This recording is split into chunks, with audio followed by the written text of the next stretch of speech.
ታሪክ ተፈጸመ።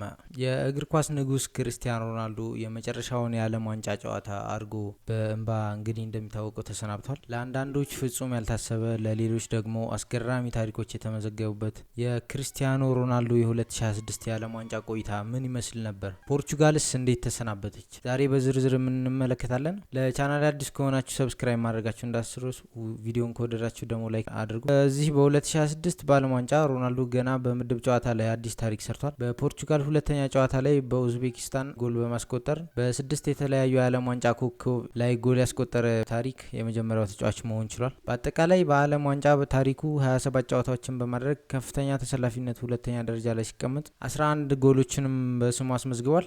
ለመሆኑ ፖርቹጋል በዚህ የዓለም ዋንጫ ምን አይነት ጉዞ አደረገች የሚለውን እስኪ ውጤቱን አብረን የምንመለከት ይሆናል። በምድብ ኬ ጨዋታዎች ፖርቹጋል ከኮንጎ ያደረጉትን ጨዋታ ሮናልዶ ሙሉ 90 ደቂቃ ተጫውቷል። በቀጣይ ጨዋታ ፖርቹጋል ከኡዝቤኪስታን ያደረጉትን ጨዋታ ፖርቹጋል 5-0 ሰፊ ውጤት አሸንፏል። ሮናልዶ 2 ታሪካዊ ጎሎችን ያስቆጠረበት ጨዋታ ነው። በቀጣይ ጨዋታ ኮሎምቢያ ከፖርቹጋል የተገናኙትን ጨዋታ ይህንን ጨዋታ ያለምንም ጎል በዜሮ አቻ ወጥተዋል። ይህን ታጋሽ ጨዋታ ልንል እንችላለን። በ32ቱ የጥንካሬ ማጣሪያ ጨዋታ ፖርቹጋል 2-1 ክሮኤሽያን ሮናልዶ አንድ ወሳኝ ጎል አስቆጥሮ ቡድኑን አሳልፏል። በ16ቱ ማጣሪያ የመጨረሻው ፍልሚያ በተደረገበት ፖርቹጋል ከስፔን ያገናኘው ጨዋታ ነበር። ይህ ጨዋታ እንግዲህ ወሳኝ ጨዋታ ነው እንደምናውቀው 16ቱ ማጣሪያ ነው። በ90ኛ ደቂቃ ሚካኤል ሜሬኖ በተቆጠረች ብቸኛ ጎል ፖርቹጋል ተሸንፋውታለች። እንግዲህ በዳላስ ስታዲየም ስፔን ፖርቹጋልን ስታሸንፍ 41 ዓመቱ ክርስቲያኖ ሮናልዶ የመጨረሻ የዓለም ዋንጫውን መሆን